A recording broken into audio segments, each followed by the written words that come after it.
ಸಮಸ್ತ ನನ್ನ ಕರ್ನಾಟಕ ಜನತೆಗೆ ನನ್ನ ನಮಸ್ಕಾರಗಳು. ಇವತ್ತಿನಿಂದ ಅಂದರೆ ಒಂದು ಹೊಸ ವರ್ಷ ಆರಂಭವಾಗಿದ್ದರಿಂದ ಒಂದು ಹೊಸತನವನ್ನು ಮಾಡಲಿಕ್ಕೆ ಇವತ್ತು ನಾನು ಕೈ ಹಾಕಿದ್ದೀನಿ. ಅದಕ್ಕೆ ನಿಮ್ಮೆಲ್ಲರ ಪ್ರೋತ್ಸಾಹ ಇರಬೇಕು, ನಿಮ್ಮೆಲ್ಲರ ಆಶೀರ್ವಾದ ನಮ್ಮೆಲ್ಲ ಇರಬೇಕು. ಹಾಯ್ ಹೆಲೋ ಎಲ್ಲ ನನ್ನ ಸ್ನೇಹಿತರಿಗೆ ನಮಸ್ಕಾರಗಳು. ಇವತ್ತಿನಿಂದ ನಾವು ಪ್ರೌಢಶಾಲಾ ಶಿಕ್ಷಕರ ನೇಮಕಾತಿಗೆ ಸಂಬಂಧಿಸಿದಂತಹ ಪೇಪರ್ 1ನಲ್ಲಿ ಕೇಳಲಾದಂತಹ ಪ್ರೀವಿಯಸ್ ಇಯರ್ ಪರೀಕ್ಷೆಯಲ್ಲಿನ ಗಣಿತ ಸಾಮರ್ಥ್ಯ ಪ್ರಶ್ನೆಗಳ ಬಗ್ಗೆ ಇವತ್ತು ಒಂದೊಂದಾಗಿ ಅವುಗಳ ಸಮಸ್ಯೆಗೆ ಪರಿಹಾರವನ್ನು ಬಿಡಿಸುತ್ತವೆ. ಸರಿನಾ? ಇವಾಗ 2015ನೇ ಕ್ವಶನ್ ಪೇಪರಲ್ಲಿ ಗಣಿತ ಸಾಮರ್ಥ್ಯಕ್ಕೆ ಅಂದರೆ ಮೆಂಟಲ್ ಎಬಿಲಿಟಿಯಲ್ಲಿ ಕೇಳಲಾದಂತಹ ಪ್ರಶ್ನೆಗಳನ್ನು ಒಂದೊಂದಾಗಿ ನೋಡ್ಕೋತಾ ಹೋಗೋಣ. ಮೊದಲನೇ ಪ್ರಶ್ನೆ, ಈ ಪ್ರಶ್ನೆಗಳನ್ನು ಇಲ್ಲಿ ಡಿಸ್ಪ್ಲೇ ಮೇಲೆ ನಿಮಗೆ ಕಾಣಿಸ್ತಾ ಇದೆ ಅಲ್ವಾ? ಫಸ್ಟ್ ಪ್ರಶ್ನೆಗಳನ್ನು ನೋಡ್ಕೊಂಡು ನೀವು ಆ ವಿಡಿಯೋನ ಪಾಸ್ ಮಾಡಿ ತಾವು ಬಿಡಿಸೋಕ್ಕೆ ಪ್ರಯತ್ನ ಪಡಿ. ಫಸ್ಟ್ ಪ್ರಶ್ನೆ ಏನಿದೆ ಇಲ್ಲಿ ಮೇಲ್ಗಡೆ ಡಿಸ್ಪ್ಲೇ ಆಗ್ತದೆ ನೋಡ್ರಿ. ಕೆಳಗೆ ಕೊಟ್ಟ 4 ಪರ್ಯಾಯ ಚಿತ್ರಗಳಲ್ಲಿ ಭೂಮಿ, ಸೂರ್ಯ, ಚಂದ್ರ ಇವುಗಳ ನಡುವೆ ಅತ್ಯುತ್ತಮ ಸಂಬಂಧ ವ್ಯಕ್ತಪಡಿಸುವ ಚಿತ್ರವನ್ನು ಆಯ್ಕೆ ಮಾಡಿ. ಭೂಮಿ, ಚಂದ್ರ ಮತ್ತು ಸೂರ್ಯ, ಭೂಮಿ, ಸೂರ್ಯ ಮತ್ತು ಚಂದ್ರ ಅವುಗಳ ನಡುವೆ ಅತ್ಯುತ್ತಮ ಸಂಬಂಧವನ್ನು ವ್ಯಕ್ತಪಡಿಸುವ ಚಿತ್ರ ಇದರಲ್ಲಿ ಯಾವುದು?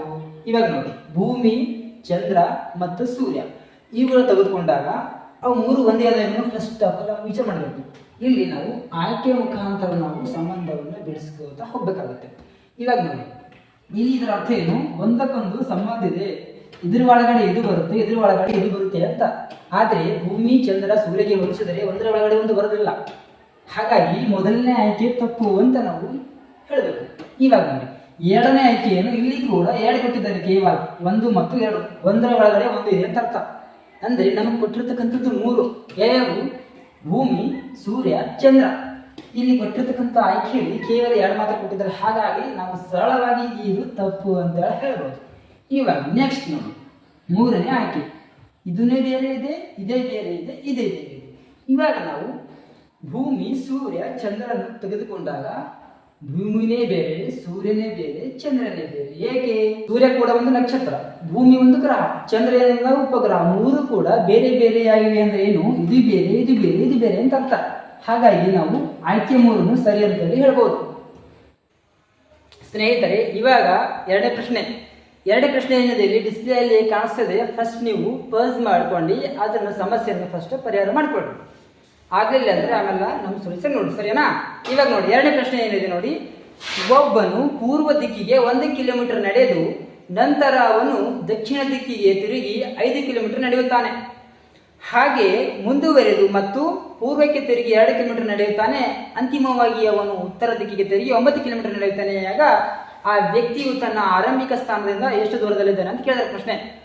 ಇವಾಗ ನಾವು ಫಸ್ಟ್ ಏನು ಮಾಡಬೇಕಂದ್ರೆ, ಫಸ್ಟ್ ವ್ಯಕ್ತಿಯ ಸ್ಥಾನ, ಮೊದಲು ವ್ಯಕ್ತಿ ಎಲ್ಲಿರುತ್ತಾನೆ ಅಂದರೆ ಎಲ್ಲಿರುತ್ತಾನೆ? ಇಲ್ಲಿಂದ ಪೂರ್ವ ದಿಕ್ಕಿಗೆ ಹೋಗ್ತಾನೆ. ಎಷ್ಟು ಕಿಲೋಮೀಟರು? 1 ಕಿಲೋಮೀಟರ್. ಇಲ್ಲಿಂದ ಪೂರ್ವಕ್ಕೆ 1 ಕಿಲೋಮೀಟರ್ ಹೋಗ್ತಾನೆ. ನಂತರ ಏನು ಮಾಡ್ತಾನೆ ಅವನು? ತನ್ನ ದಕ್ಷಿಣಕ್ಕೆ ದಿಕ್ಕಿಗೆ ತಿರುಗಿ 5 ಕಿಲೋಮೀಟರ್ ನಡೀತಾನೆ. ದಕ್ಷಿಣ ಅಂದರೆ ಮೇಲೋ ಅಥವಾ ಕೆಳಗೋ? ಕೆಳಗೆ ಎಷ್ಟು ಹೋಗ್ತಾನೆ? 5 ಕಿಲೋಮೀಟರ್ ಹೋಗ್ತಾನೆ. 5 ಕಿಲೋಮೀಟರ್ ಹೋಗಿ ನಂತರ ಹೀಗೆ ಮುಂದುವರೆದು ಮತ್ತೇನು ಮಾಡ್ತಾನೆ ಅವನು? ಪೂರ್ವಕ್ಕೆ ತಿರುಗಿ 2 ಕಿಲೋಮೀಟರ್ ಹೋಗುತ್ತಾನೆ. ಪೂರ್ವ ಅಂದರೆ ಈ ಕಡೆ ಎಷ್ಟು ಕಿಲೋಮೀಟರ್ ಹೋಗ್ತಾನೆ? ಒಟ್ಟಾರೆಯಾಗಿ 2 ಕಿಲೋಮೀಟರ್ ಹೋಗ್ತಾನೆ. ಮತ್ತೇನು ಮಾಡ್ತಾನೆ ಅವನು? ಅಂತಿಮವಾಗಿ ಕೊನೆಯದಾಗಿ ಅವನು ಉತ್ತರ ದಿಕ್ಕಿಗೆ ತಿರುಗಿ 9 ಕಿಲೋಮೀಟರ್ ನಡೆಯುತ್ತಾನೆ. ಉತ್ತರ ಅಂದರೆ ಕೆಳಗೋ ಮೇಲ? ಉತ್ತರ ಅಂದರೆ ಮೇಲೆ. ಒಟ್ಟಾರೆಯಾಗಿ ಎಷ್ಟು ಕಿಲೋಮೀಟರ್ ಹೋಗ್ತಾನೆ? 9 ಕಿಲೋಮೀಟರ್ ಹೋಗ್ತಾನೆ. ಇವಾಗ ಏನು ಕೇಳಿದ್ರೆ ಪ್ರಶ್ನೆ ಅಂತ ಹೇಳಿದ್ರೆ, ಈಗ ಆ ವ್ಯಕ್ತಿ ತನ್ನ ಆರಂಭಿಕ ಸ್ಥಾನದಿಂದ ಎಷ್ಟು ದೂರದಲ್ಲಿದ್ದಾನೆ ಅಂತ ಅರ್ಥ. ಆರಂಭಿಕ ಸ್ಥಾನ ಯಾವುದು? ಇದು. ಇಲ್ಲಿಂದ ಇವಾಗ ವ್ಯಕ್ತಿ ಇಲ್ಲಿದ್ದಾನೆ. ಆರಂಭಿಕ ಸ್ಥಾನದಿಂದ ಇಲ್ಲಿಂದ ಎಷ್ಟು ದೂರ ಇದ್ದಾನೆ ಅಂತ ಕೇಳಿದರೆ ಪ್ರಶ್ನೆ.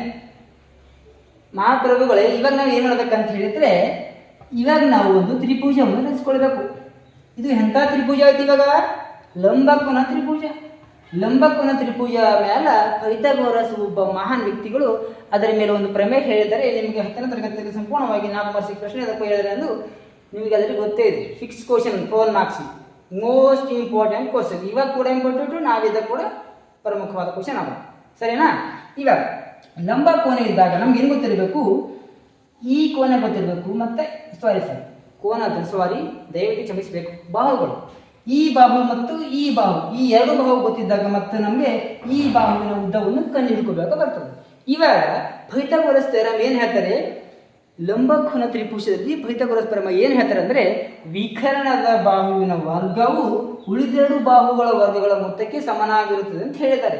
ಇವಾಗ ಸುಮ್ಮನೆ ಇದಕ್ಕೆ ಒಂದು ಹೆಸರು ಕೊಡಿ, ಎ ಕೊಡಿ, ಇದಕ್ಕೆ ಬಿ ಕೊಡಿ, ಇದಕ್ಕೆ ಸಿ ಕೊಡಿ. ಇವಾಗ ನಮ್ಗೆ ಯಾವ ಉದ್ದ ಬೇಕು, ಎ ಸಿ ಉದ್ದ ಬೇಕು. ಎ ಸಿ ಏನದಲ್ಲಿ ತ್ರಿಭುಜದಲ್ಲಿ ವಿಕರ್ಣ ಐತಿ. ಏನದ ಪ್ರಮೇಯ ಏನು ಹೇಳ್ತಾನ, ಎ ಸಿ ಸ್ಕ್ವೇರ್ ಸಮನಾಗಿದೆ A B square plus B C square. ವಿಕರ್ಣದ ವರ್ಗವು ಉಳಿದೆರಡು ಬಾಹುಗಳ ವರ್ಗಗಳ ಮೊತ್ತಕ್ಕೆ ಸಮನಾಗಿರುತ್ತದೆ ಅಂತ. ಇವಾಗ ನಮಗೆ ಎ ಬಿ ಬೇಕು. ಎ ಬಿ ಬೇಕಾದ್ರೆ ನಮಗೆ ಏನು, ಎ ಮತ್ತು ಇಲ್ಲಿಂದ 1 ಕಿಲೋಮೀಟರ್ ಅಂತ ಗೊತ್ತಿದೆ. ಇಲ್ಲಿಂದಲೇ ನಮ್ಗೆ ಗೊತ್ತಿಲ್ಲ. ಇಲ್ಲಿಂದಲೇ ಗೊತ್ತಿಲ್ಲ ಅಂದ್ರೆ ಅರ್ಥ ಏನು, ಇಲ್ಲಿಂದಲೇ 2 ಮೀಟರ್ 2 ಕಿಲೋಮೀಟರ್ ಗೊತ್ತಿದೆ. ಇಲ್ಲಿಂದ ಇಲ್ಲಿಗೆ 2 ಕಿಲೋಮೀಟರ್ ಆದರೆ ಇಲ್ಲಿಂದ ಇಲ್ಲಿ ಕೂಡ ಏನಾಗುತ್ತೆ, 2 ಕಿಲೋಮೀಟರ್ ಆಗುತ್ತೆ. ಇಲ್ಲಿಂದ ಇಲ್ಲಿಗೆ 1, ಇಲ್ಲಿಂದ ಇಲ್ಲಿಗೆ 2, ಒಟ್ಟಾರೆಯಾಗಿ ಇಲ್ಲಿಂದ ಇಲ್ಲಿಗೆ ಎ ಬಿ ಏನಾಗುತ್ತೆ 3 ಕಿಲೋಮೀಟರ್ ಆಗುತ್ತೆ. ಇವಾಗ ನಮ್ಗೆ ಏನು ಬೇಕು, ಬಿ ಸಿಯ ಉದ್ದ ಬೇಕು. ಬಿ ಸಿ ಎಷ್ಟು ಕಿಲೋಮೀಟರ್ ಅಂತ ಬೇಕು.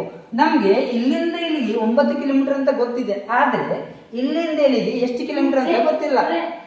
ಇಲ್ಲಿಂದ ಇಲ್ಲಿಗೆ ಎಷ್ಟು ಕಿಲೋಮೀಟರ್ ಆಗುತ್ತೆ ಅಂತ ಹೇಳಿದ್ರೆ, ಈ 9ರಲ್ಲಿ ಇದನ್ನ ಮೈನಸ್ ಮಾಡಬೇಕು. ಇದನ್ನೇ ಬೇಕಾದ್ರೆ ನಮ್ಗೆ ಇಲ್ಲಿ ಕೊಟ್ಟಿದ್ದಾರೆ ಎಷ್ಟು, ಇಲ್ಲಿಂದ ಇಲ್ಲಿಗೆ 5 ಕಿಲೋಮೀಟರ್. ಇಲ್ಲಿಂದ ಇಲ್ಲಿಗೆ 5 ಕಿಲೋಮೀಟರ್ ಅಂದರೆ ಇಲ್ಲಿಂದ ಇಲ್ಲಿ ಕೂಡ ಎಷ್ಟು 5 ಕಿಲೋಮೀಟರ್ ಅಂತಾನೆ. 9 ಒಳಗೆ 5 ಮೈನಸ್ ಮಾಡಿದ್ರೆ ಎಷ್ಟು ಸಿಗುತ್ತೆ ನಮಗೆ, 4 ಕಿಲೋಮೀಟರ್. ಅಂದರೆ ಏನು, ಬಿ ಸಿಯ ಉದ್ದ ಎಷ್ಟು 4 ಸೆಂಟಿಮೀಟರ್, 4 ಕಿಲೋಮೀಟರ್. ಎ ಬಿಯ ಉದ್ದ ಎಷ್ಟು 3 ಕಿಲೋಮೀಟರ್. ಇವಾಗ ಎ ಸಿಯ ಉದ್ದ ಕಂಡುಹಿಡಿಬೇಕು ನಾವು, ಎ ಸಿ ಸ್ಕ್ವೇರ್. ಇವಾಗ ಎ ಬಿ ಸ್ಕ್ವೇರ್ ಅಂದರೆ ಏನು, ಎ ಬಿ ಒಟ್ಟಾರೆ ಎಷ್ಟು ಕಿಲೋಮೀಟರ್ ಅದ, 3 ಕಿಲೋಮೀಟರ್ ಅದ. 3 ಕಿಲೋಮೀಟರ್ ಅಂದ್ರೆ ಏನು, 3 ಸ್ಕ್ವೇರ್ ಎಷ್ಟು 9 ಪ್ಲಸ್ ಬಿ ಸಿ ಸ್ಕ್ವೇರ್ ಅಂದರೆ ಎಷ್ಟು, ಬಿ ಸಿ ಎಷ್ಟು 4 ಇದೆ, ಸ್ಕ್ವೇರ್ ಅಂದರೆ ಎಷ್ಟು 16. 9 ಪ್ಲಸ್ 16 ಅಂದರೆ 25 ಆಯಿತು. ನಮಗೆ ಏನು ಬೇಕು, A C square. A C square ಬೇಕೆ ನಮ್ಗೆ, ಇಲ್ಲ ನಮ್ಗೆ ಎ ಸಿ ಉದ್ದ ಬೇಕು. ಇಲ್ಲಿ ಏನಾಯ್ತು, ಎ ಸಿ ಸ್ಕ್ವೇರ್ ಐತಿ. ಇವಾಗ ನಮ್ಗೆ ಎ ಸಿ ಬೇಕಾದರೆ ಈ ಸ್ಕ್ವೇರ್ ಹೋಗಿ ಈ ಕಡೆ ಹೋಗಿ ಏನಾಗುತ್ತೆ, ಅಂಡರ್ ರೂಟ್ ಆಗುತ್ತೆ. ಅಂಡರ್ ರೂಟ್ ಆಫ್ 25 ಬೆಲೆ ಏನೈತಿ 5 ಐತಿ. ಅಂದರೆ ಎ ಸಿಯ ಉದ್ದ ಎಷ್ಟಾಯಿತು 5, ಅಂದರೆ 5 ಕಿಲೋಮೀಟರ್ ಅಂತ ಅರ್ಥ. ಪ್ರಶ್ನೆಯನ್ನು ಕೇಳಿದರೆ ನೋಡಿ, ಆ ವ್ಯಕ್ತಿಯು ತನ್ನ ಆರಂಭಿಕ ಸ್ಥಾನದಲ್ಲಿ ಎಷ್ಟು ದೂರದಲ್ಲಿದ್ದಾನೆ ಅಂತ ಅರ್ಥ. ಆರಂಭಿಕ ಸ್ಥಾನ ಅಂದರೆ ಇಲ್ಲ, ಇಲ್ಲಿಂದ ಇಲ್ಲಿಗೆ ಎಷ್ಟು ದೂರದಲ್ಲಿದ್ದಾನೆ, 5 ಕಿಲೋಮೀಟರ್ ದೂರದಲ್ಲಿದ್ದಾನೆ ಅಂತ ಅರ್ಥ. ಅಂದರೆ ಸರಿಯಾದ ಆಯ್ಕೆ ಯಾವುದು ಅಂದರೆ 3 ಆಯ್ಕೆ. ಸರಿನಾ? ಇವತ್ತೊಂದು ಹೊಸತನಕ್ಕೆ ಕೈ ಹಾಕೋಣ ಅಂತ ತಂದಿದ್ದೀನಿ.